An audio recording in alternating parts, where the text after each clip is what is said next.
नमस्कार, शाम के 4 बजने को है। आप देख रहे हैं दिल्ली टिकरी बॉर्डर से आज तक। आपके साथ मैं हूं चित्रा त्रिपाठी।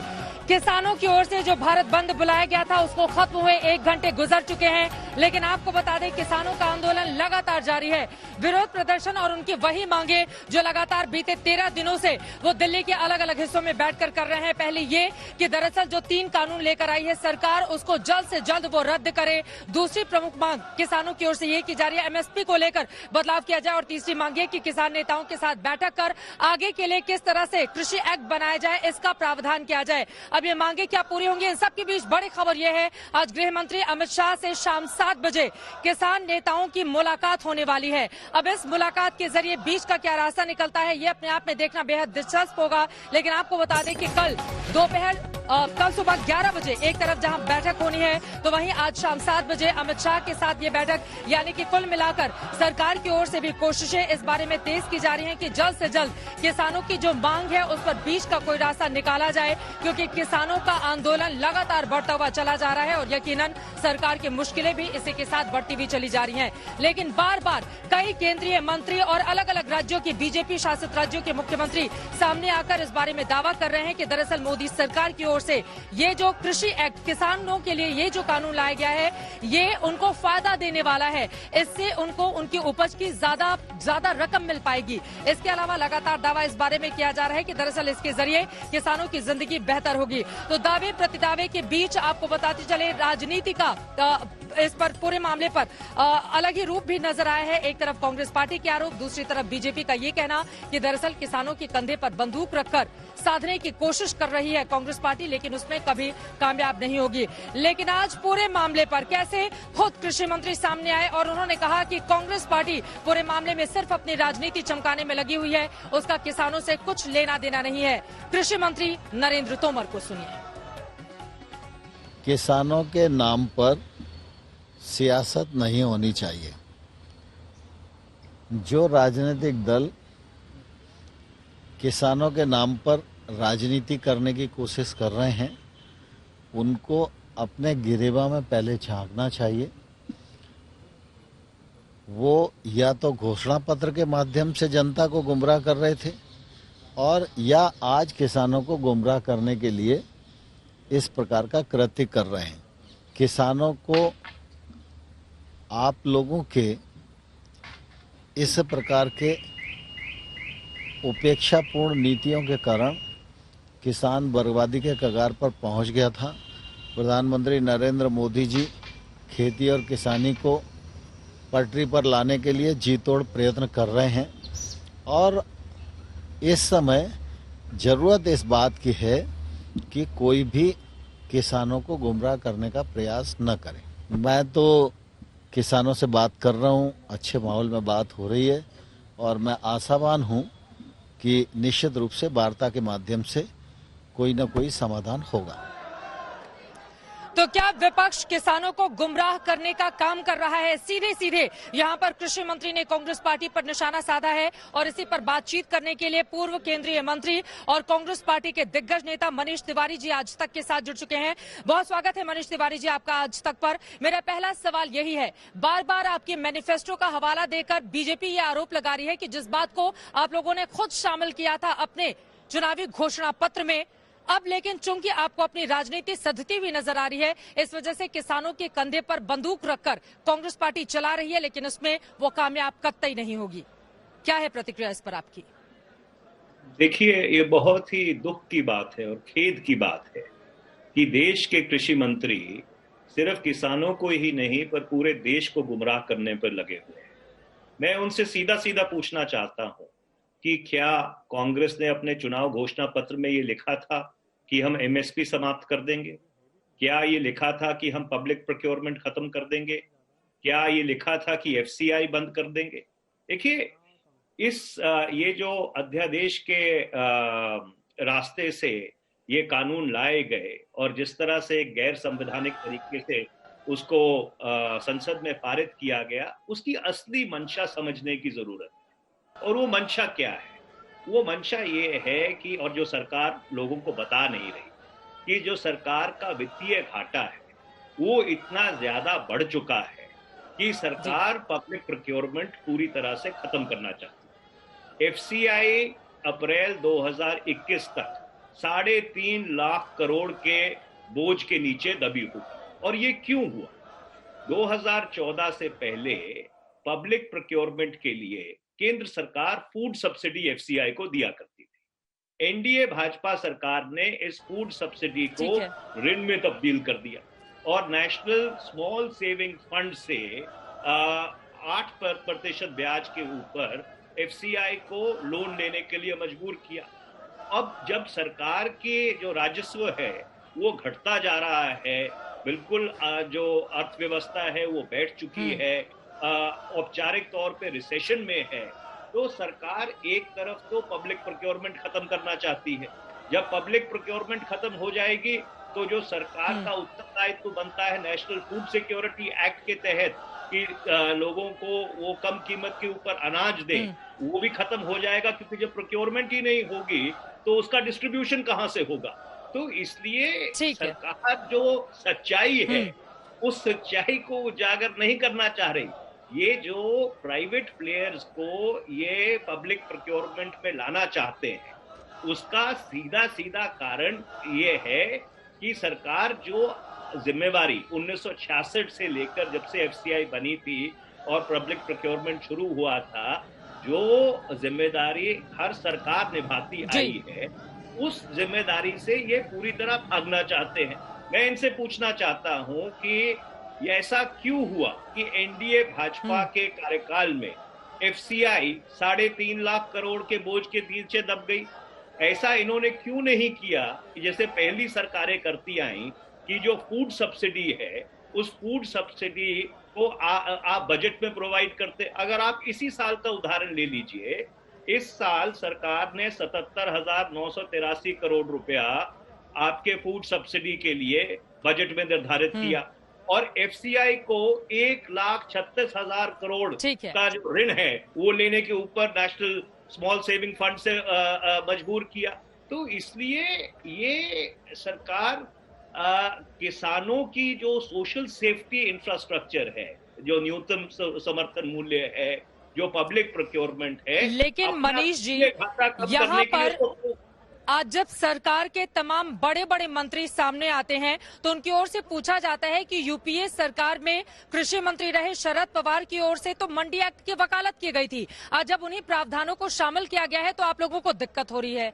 जब आप लोगों ने खुद ही वो व्यवस्था बनाई थी तो मोदी सरकार ने उसको लागू कर दिया, तो चूंकि मोदी सरकार के खिलाफ आपको हल्ला बोलना है, इस वजह से आप लोगों का ये विरोध प्रदर्शन है। ये बिल्कुल गलत है, ये बिल्कुल बेबुनियाद है, तथ्यों से परे है। और मैं आपको समझाता हूं कि क्यों तथ्यों से परे। 2007 में कांग्रेस की हरियाणा सरकार ने एपीएमसी जो कानून है उसमें तब्दीली की थी और जो निजी व्यापारी हैं उनको आने की अनुमति दी थी। पर उसके साथ साथ उन्होंने क्या किया? उन्होंने ये कहा कि कोई भी ट्रेड, कोई भी खरीद न्यूनतम समर्थन मूल्य से कम नहीं होगी और अगर न्यूनतम समर्थन मूल्य से आप कम कोई भी करार करेंगे तो आप फिर जेल जाएंगे। तो हम क्या कह रहे हैं? हम इसका विरोध नहीं कर रहे कि आप सुधार करें, पर आप सुधार के नाम के ऊपर जो एक ढांचा जिसके तहत इस देश की 65% जनता 90 करोड़ लोग अपनी जिंदगी चलाते हैं, आप उस व्यवस्था को ध्वस्त करना चाहते हैं क्योंकि आपसे अपना वित्तीय घाटा संभलता नहीं है। तो इसके पीछे जो असली मंशा है जिसके बारे में सरकार बोल नहीं रही, पर इसके ऊपर उनको खुल के आके अपनी बात कहनी चाहिए कि एफसीआई को इतने ऋण के नीचे उन्होंने क्यों दबाया। अब 3.5 लाख करोड़ का जो ऋण है वो सॉवरेन गारंटी से बैक है। अगर एफसीआई डिफॉल्ट करती है, पैसा केंद्र सरकार को देना पड़ेगा। केंद्र सरकार के पास पैसा है नहीं, तो अगर आपके पास पैसा नहीं है तो आप क्या करेंगे? आप पब्लिक प्रोक्योरमेंट खत्म कर देंगे। जब आप न्यूनतम समर्थन मूल्य नहीं देंगे तो पब्लिक प्रोक्योरमेंट नहीं होगी। पब्लिक प्रोक्योरमेंट नहीं होगी तो जो नेशनल फूड सिक्योरिटी एक्ट है वो अपने आप समाप्त हो जाएगा। तो इसलिए एक जो पूरा सोशल सिक्योरिटी, ऐसे में सरकार की ओर से कृषि मंत्री ने बहुत सारे सुझाव में मांगे हैं, न सिर्फ किसान नेताओं से बल्कि विपक्षी पार्टियों से भी। मैं उस पर आऊंगी, लेकिन उसके पहले आज चूंकि 4 घंटों तक का 11 बजे से लेकर दोपहर 3 बजे तक का चक्का जाम था, भारत बंद था और कांग्रेस पार्टी ने भी इसका समर्थन किया है, लेकिन बीजेपी कह रही है कि ये भारत बंद जो विपक्षी दलों की ओर से आह्वान किया गया था वो सफल नहीं रहा। इस पर क्या जवाब है आपका? देखिए, ऐसा है कि हमने अपना नैतिक समर्थन भारत बंद को दिया था। हम कोई जोर जबरदस्ती चीजें बंद कराने के पक्षधर नहीं है। हमारा क्या कहना था? हमारा कहना ये था कि आज किसान जो भारत का अन्नदाता है, 65% भारत की जनसंख्या, 90 करोड़ लोग आज इस आशंका में जी रहे हैं कि अगले साल से वो अपनी जिंदगी कैसे चलाएंगे। इस परिस्थिति में क्या बाकी लोगों का ये फर्ज और उत्तरदायित्व तो नहीं बनता कि उनका समर्थन करें? तो हमने अपना एक नैतिक समर्थन इस भारत बंद को दिया था जो किसान संगठनों ने आह्वान किया था। अब अगर सरकार किसानों की बात नहीं सुनना चाहती, विपक्ष की बात नहीं सुनना चाहती और इस बात पे बिल्कुल पूरी तरह से अड़ी हुई है कि भाई नहीं, हम तो जो कृषि क्षेत्र है, जो भारत का ग्रामीण क्षेत्र है, उसका जो सारा सोशल सिक्योरिटी इंफ्रास्ट्रक्चर है, उसको हम तहस नहस करेंगे, उसको हम ध्वस्त करेंगे, तो माफ करिएगा, ना किसान बर्दाश्त करेगा, ना देश बर्दाश्त करेगा। आज तो जो आंदोलन है वो दिल्ली के आसपास है। मेरी ये आशंका है अगर सरकार का ऐसा ही रुख रहा तो ये जो आंदोलन है ये बहुत ही व्यापक और बहुत ही भीषण रूप धारण करके पूरे देश में फैलेगा। सरकार को बड़ी संवेदनशीलता से मैं बात कहना चाहता हूं, कोई और तरीका ढूंढना चाहिए अपने वित्तीय घाटे को कम करने का, किसानों की जिंदगी और किसानों की जो लेकिन यहाँ पर रविशंकर प्रसाद की ओर से कहा गया है कि दरअसल कांग्रेस पार्टी नेपथ्य में चली गई है। हर जगह उसको चुनावी हार का सामना करना पड़ रहा है, चाहे लोकसभा हो, विधानसभा हो या फिर नगर निगम के चुनावों हो। उसको दरअसल किसानों के जरिए ही अपनी राजनीति सधती हुई नजर आ रही है। इस वजह से आप लोगों की ओर से ये विरोध प्रदर्शन किया जा रहा है, क्योंकि बहुत सारी चाहे स्वामीनाथन आयोग की अनुशंसाएं हो, ज्यादातर को माना जो सरकार दावा कर रही है। उसका यह भी कहना है कि राष्ट्रीय किसान आयोग की ओर से जो सुझाव दिए गए थे हमने उसको भी माना, उसके बावजूद विरोध प्रदर्शन क्यों? मैं आपसे एक सीधा सीधा सवाल पूछना चाहता हूं कि अगर जो श्री रविशंकर प्रसाद कह रहे हैं उसमें कुछ भी सच्चाई है तो किसान सड़कों पे क्यों? किसानों ने अपने पूरे आंदोलन को गैर राजनीतिक रखा है। अगर एनडीए भाजपा सरकार ने किसानों के हक में रचनात्मक कदम उठाए हैं तो क्यों वो किसानों को ये बात समझा नहीं पा रहे? क्यों किसान सड़क के ऊपर है? और जहां तक सिफारिशें लागू करने का ताल्लुक है, मैं आपको बताना चाहता हूं कि 2004 से लेकर 2014 तक न्यूनतम समर्थन मूल्य जो 23 फसलें हैं उस पे कितना बढ़ा, उसके ऊपर उसको अपने संज्ञान में ले लीजिए। और 2014 से लेकर 2020 तक कितना बढ़ा उसको आप अपने संज्ञान में ले लीजिए। दूध का दूध और पानी का पानी हो जाएगा। तो इसलिए इस तरह के बयान देके और ऐसा अहंकार दिखाकर मैं रविशंकर प्रसाद जी को याद कराना चाहता हूं कि एक समय था 2010 में जब भारतीय जनता पार्टी 3 सूबों में समेट के रह गई थी। इनकी मध्य प्रदेश में सरकार थी, छत्तीसगढ़ में सरकार थी और राजस्थान में सरकार थी और भारतीय जनता पार्टी का सुपड़ा साफ हो गया था। वक्त का चक्कर घूमा, भारतीय जनता पार्टी की 2 बार केंद्र में सरकार बन गई। ऐसा नहीं है कि राजनीति कोई स्टैटिक रहती है। ये जो घटना चक्र है घूमता रहता है। इतने अहंकार में मत आओ, इतने लोगों की जिंदगी से खिलवाड़ मत करो। इस देश को एक बहुत बड़ा खामियाजा भुगतना पड़ेगा इस खिलवाड़।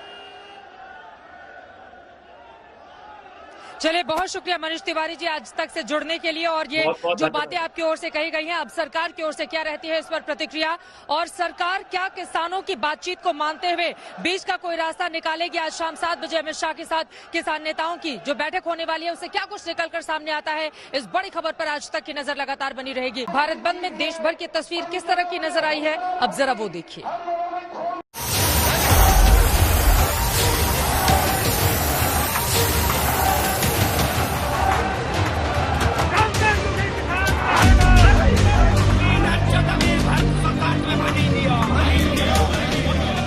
भारत बंद का आह्वान सुबह 11 बजे से किया गया था, लेकिन बिहार के जहानाबाद में सुबह 7 बजने से पहले ही समर्थक सड़कों पर उतर आए थे। बंद समर्थकों ने सड़क पर टायर फूंककर जमकर नारेबाजी शुरू कर दी। जहानाबाद में शुरुआत हुई तो बाकी शहरों में भी बंद जोर पकड़ने लगा। ये हाजीपुर से गुजरने वाले हाईवे की तस्वीर है। प्रदर्शनकारियों ने टायर जलाया और मुसीबत आम लोगों की आई। बिहार में सुबह से ही बंद का खासा असर नजर आया। पटना का हाल जान लीजिए। पटना में आप देखिए और तस्वीरें यहाँ पे आप देख सकते हैं किस तरीके से भारी संख्या में पुलिस बल को भी यहाँ पर उतारा गया है, ताकि कोई भी प्रदर्शनकारी अगर कानून को अपने हाथ में लेता है, कानून तोड़ने की कोशिश करता है, तो फिर उनके खिलाफ सख्ती से निपटा जा सके। जो काला कानून है या जो एमएसपी जो भारत सरकार आंख में धूल झोंकती है, 2006 में बिहार में मंडी सिस्टम आपने खत्म कर दिया। भारत की स्थिति इतनी खतरनाक है, आप अंदाजा नहीं कर सकते हैं कि आप पूरी जमीन पर आप पूंजीपतियों की निगाह आपने करवा दी। भारत बंद के शुरुआती एक्शन में बिहार आगे आगे रहा।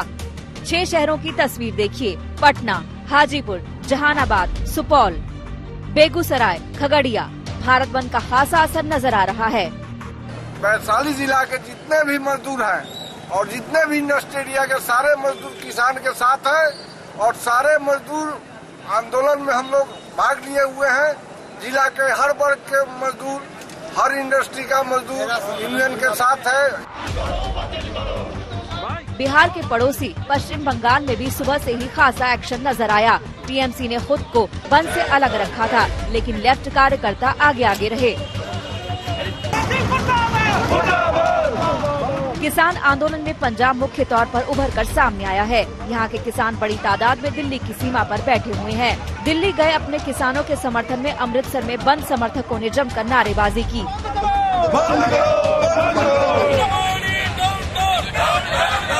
बेशक किसानों का भारत बंद है, लेकिन भूख कहाँ बंद है। हैदराबाद से बंद का समर्थन कर रहे टीआरएस कार्यकर्ता सड़कों पर नाश्ता करते नजर आए।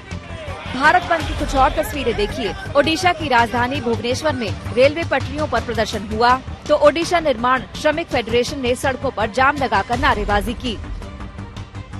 विजयवाड़ा में भारत बंद के समर्थन में लेफ्ट कार्यकर्ता डुगडुगी बजाते नजर आए। खाली सड़कें दिखी, बसें डिपो से नहीं निकली। प्रदर्शनकारियों ने सड़क पर जाम लगाया। बड़ा सवाल ये है कि जब बंद सुबह 11 बजे से रखा गया था, तो सुबह से वो कौन थे जो बंद कराने सड़कों पर उतर आए? क्या राजनीतिक दलों ने किसानों का बंद हाईजैक कर लिया? आज तक ब्यूरो। बंगाल में आज दो पार्टियों की ओर से बंद बुलाया गया है। एक तरफ भारत बंद है, लेफ्ट पार्टियां उसका समर्थन कर रही है, टीएमसी किसानों के साथ खड़ी है, तो वहीं दूसरी तरफ आपको बताते चले भारतीय जनता पार्टी ममता सरकार की नीतियों के खिलाफ आज पश्चिम बंगाल बंद बुलाई है।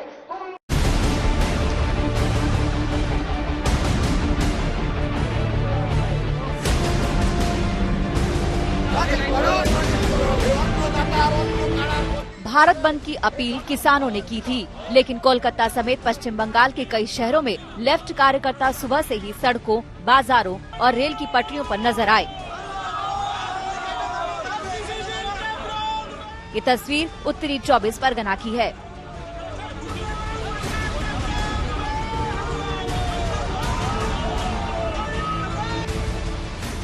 कोलकाता में भी रेलवे लेफ्ट प्रदर्शनकारियों के निशाने पर रही। देखिए किस तरह प्रदर्शनकारी इंजन पर चढ़ गए। कई प्रदर्शनकारी रेलवे पटरी पर उतर गए, जिससे ट्रेन का पहिया थम गया।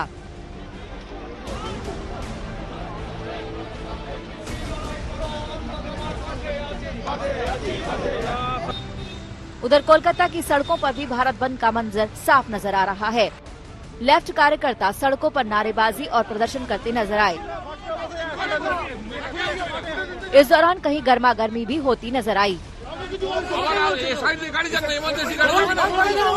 जादवपुर इलाके की इस तस्वीर को देखिए। बंद के समर्थन और सरकार के खिलाफ जमकर नारेबाजी हो रही है। कोलकाता के अलग अलग इलाकों से भी बंद की कई तस्वीरें सामने आई हैं। ये तस्वीर कोलकाता लेक टाउन इलाके की है। लेफ्ट कार्यकर्ताओं ने पुतला फूंककर अपना गुस्सा जताया और सरकार के खिलाफ जमकर नारेबाजी की।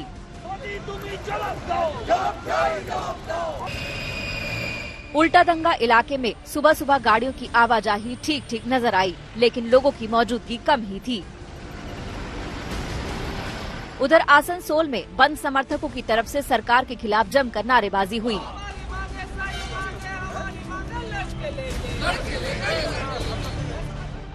कुल मिलाकर बंद में लेफ्ट के कार्यकर्ता सक्रिय नजर आए। गौरतलब है कि मुख्यमंत्री ममता बनर्जी ने साफ कर दिया था कि वो किसानों के साथ है, लेकिन किसी तरह के बंद के समर्थन में नहीं है। আমরা কৃষকদের পাশে ছিলাম, আমরা কৃষকদের আন্দোলনের পাশে আছি এবং আমরা কৃষকদের আন্দোলনের পাশে থাকবো। আমাদের আন্দোলনে আমরা ছিলাম, আছি, থাকবো। আমি সিঙ্গুর ভুলিনি, আমি নন্দীগ্রাম ভুলিনি, আমি নেতাই ভুলিনি, আমি ভারতবর্ষ ভুলিনি, আমি কৃষিজীবী মানুষ ভুলিনি। एक तरफ किसानों के लिए भारत में लेफ्ट एक्शन में दिख रहा है, तो दूसरी तरफ बीजेपी ने उत्तर बंगाल में 12 घंटे के बंद का आह्वान किया था। ममता सरकार के खिलाफ बीजेपी के बंद की ये तस्वीर सिलीगुड़ी की है। बाजार में सन्नाटा पसरा नजर आ रहा है। अरिंदम भट्टाचार्य के साथ मनोज्ञा लोईवाल, कोलकाता, आज तक। शाम के 4:30 बज चुके हैं। ब्रेक के बाद एक बार फिर से आप सभी का स्वागत है। मैं हूं आपके साथ चित्रा त्रिपाठी। हरियाणा दिल्ली के टिकरी बॉर्डर से आप हमारी ये बड़ी कवरेज देख रहे हैं। आपको बताते कि यहाँ पर एक तरफ जहां जवानों की मुस्तैदी है, वहीं दूसरी तरफ किसान है। लगातार यहाँ पर विरोध प्रदर्शन का सिलसिला लगातार जारी है। हालांकि 4 घंटे के चक्का जाम के बाद आपको बता दें कि दिल्ली में अब सामान्य तौर पर आवाजाही हो रही है, लेकिन रैपिड एक्शन फोर्स के ये तमाम जवान आप दूर तक देखेंगे, उनकी तैनाती की गई है। सबसे पहले फर्स्ट लाइन में और उसके बाद पीछे दिल्ली पुलिस की यहाँ पर मौजूदगी है। पीछे की तरफ भी आप देखेंगे और पूरा बैरिकेड किया गया है, यानी कि जगह जगह सुरक्षा के बेहद कड़े इंतजाम किए गए हैं ताकि हालात खराब नहीं होने पाए। अगर किसी भी तरह से भी स्थिति अनियंत्रित होती है तो उसको संभालने की पूरी कोशिश यहाँ पर की जा रही है, प्रशासन की ओर से, सरकार की ओर से और रैपिड एक्शन फोर्स के इन तमाम जवानों की ओर से। लेकिन आज का दिन अपने आप में बेहद महत्वपूर्ण है। एक तरफ भारत बंद किसानों की ओर से ये आंदोलन बुलाया गया था, लेकिन उसमें 24 से ज्यादा विपक्षी दलों ने अपनी सहमति दी थी। इन सब के बीच किसान और सरकार के बीच का रास्ता कैसे निकलेगा, ये अपने आप में बड़ा सवाल है। आज शाम 7 बजे अमित शाह के साथ किसान नेताओं की बैठक होने वाली है।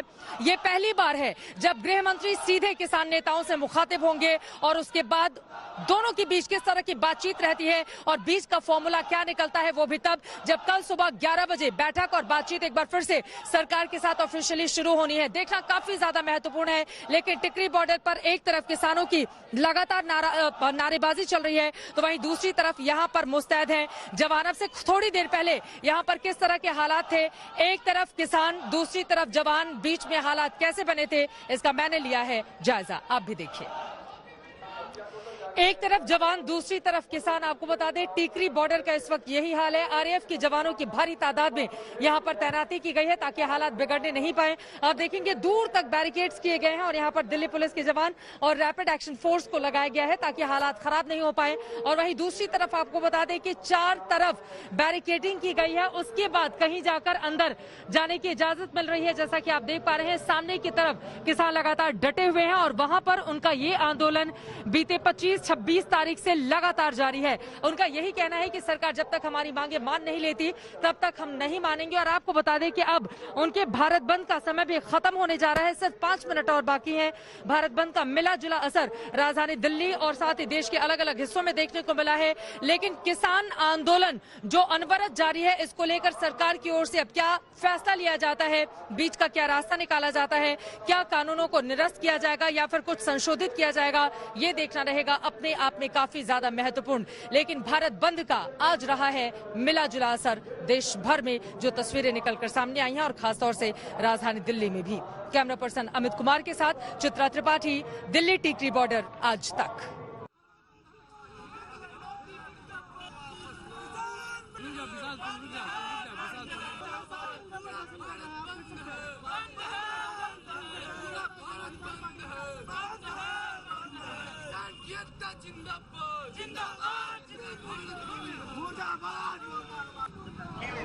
दिल्ली एनसीआर में किस तरह का माहौल रहा, सुबह 11 बजे से लेकर दोपहर 3 बजे तक दिल्ली के अलग अलग हिस्सों में आपको बताते चले कि मिला जुला असर देखा गया है। आज इस किसानों के भारत बंद को अलग अलग हिस्सों में कैसी रही है स्थिति इस दौरान, ये जानने की कोशिश की हमारे तमाम संवाददाताओं ने। आप भी देखिए।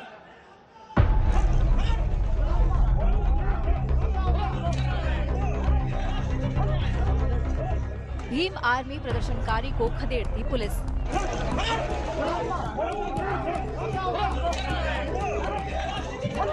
ये तस्वीर दिल्ली यूपी बॉर्डर पर NH-24 की है। आरोप है कि ये युवक गाजीपुर बॉर्डर पर किसानों को भड़काने की कोशिश कर रहा था, लेकिन पुलिस ने तुरंत इसे वहां से खदेड़ दिया। दिल्ली यूपी का गाजियाबाद बॉर्डर पिछले कई दिनों से किसान आंदोलन का केंद्र बना हुआ है, लेकिन पहले की तरह आज भी शांति बनी रही। देखिए किस तरह प्रदर्शनकारियों ने एम्बुलेंस को रास्ता दिया।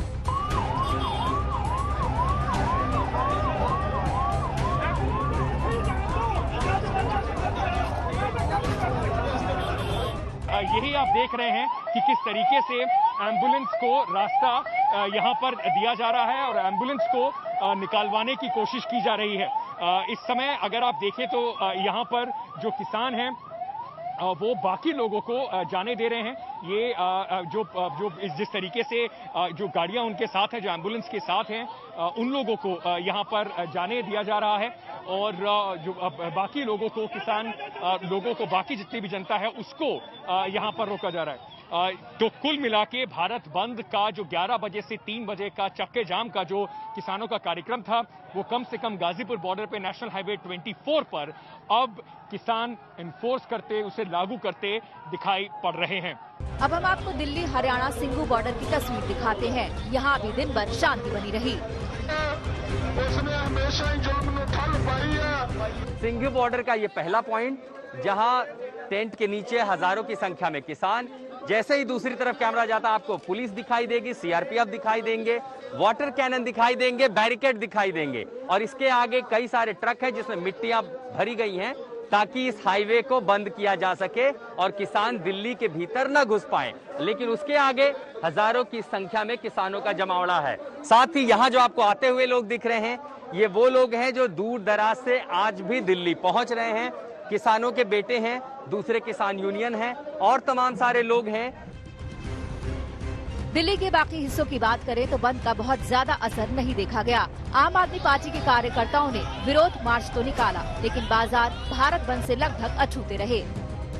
किसानों ने आंदोलन के चलते आज भारत बंद का ऐलान किया था, लेकिन देश की राजधानी दिल्ली में सारे मार्केट्स आज खुले हैं। मार्केट एसोसिएशन वालों का कहना है कि किसानों ने उनसे बात नहीं करी थी भारत बंद करने से पहले। वो उनका समर्थन करते हैं, लेकिन इस समय सारी दुकानों को बंद कर देना उनके हिसाब से ठीक तरीका नहीं है। चाहे खान मार्केट हो, चाहे कैनॉट प्लेस हो, चाहे सरोजनी नगर मार्केट हो, लाजपत नगर मार्केट हो या साउथ एक्सटेंशन हो, दिल्ली के सारे बड़े मार्केट आज खुले हैं। भारत बंद तो शांतिपूर्ण गुजर गया, लेकिन अब नजरें कल की बातचीत पर टिकी है। सरकार और किसानों के बीच कल छठे दौर की बातचीत होनी है। सरकार आशावान है।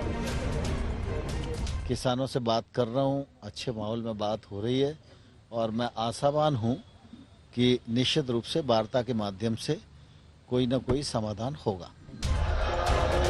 दिल्ली की सीमाओं पर किसानों के आंदोलन का आज 13वां दिन है। सरकार लगातार किसानों को मनाने की कोशिश कर रही है। उम्मीद है कल कोई रास्ता निकल जाए। आज तक ब्यूरो। अपने आप में काफी ज्यादा महत्वपूर्ण है कि कल एक बार फिर से सरकार और किसान जब आमने सामने बैठेंगे तो क्या बातचीत होती है। फिलहाल टिकरी बॉर्डर पर जय जवान जय किसान के नारे तो लग रहे हैं, लेकिन एक तरफ जवान है जो लगातार सुरक्षा मुस्तैद किए हुए हैं, तो वहीं दूसरी तरफ किसान है जो अपनी मांगों को पूरा करने के लिए यहाँ पर आंदोलनरत हैं। लेकिन अब आपको लेकर चलते हैं जयपुर। जयपुर में अब बीजेपी और कांग्रेस के कार्यकर्ता आमने सामने आ गए। मुद्दा तो किसानों का था, लेकिन कैसे आपस में जमकर तू मैं हुई और आपस में कैसे भिड़ंत की स्थिति तक पैदा हो गई थी राजस्थान की राजधानी जयपुर में। अब वहां की तस्वीरें दिखाते हैं आपको।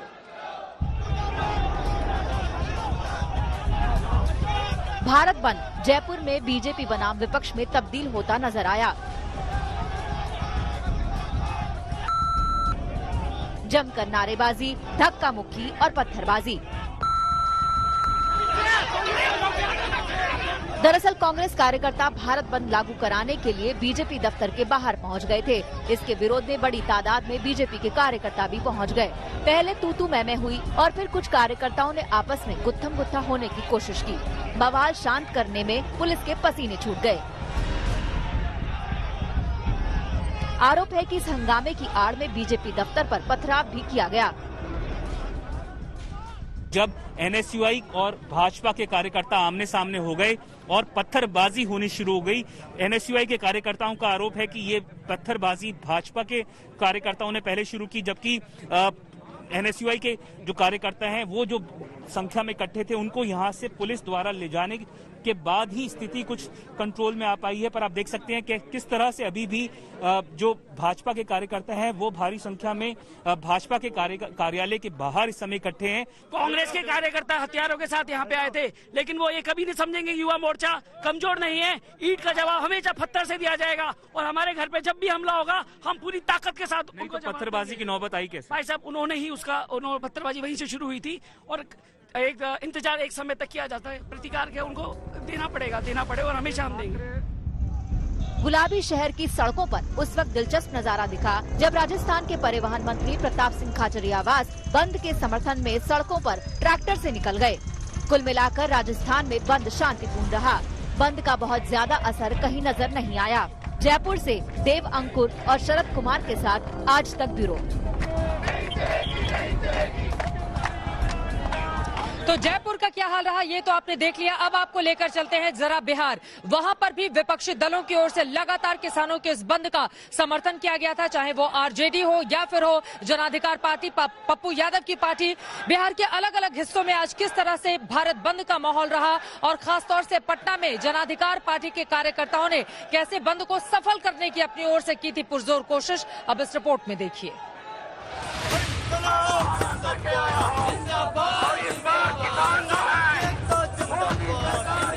टफली की थाप के साथ सरकार विरोध में नारे लग रहे हैं। कृषि सुधार कानून का विरोध हो रहा है। बिहार की राजधानी पटना सरकार के खिलाफ भारत बंद आंदोलन में रंगी नजर आ रही है।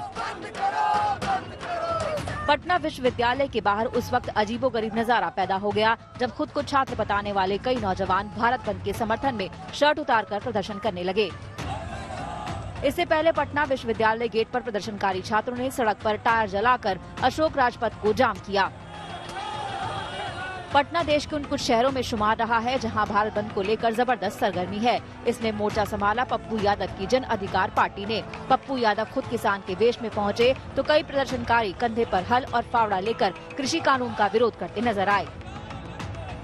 तबाह किए, आप 15 लाख से तबाह किए, आप एनआरसी से तबाह किए और अब आप तबाह करने जा रहे हैं पूरी भारत के एक एक परिवार को।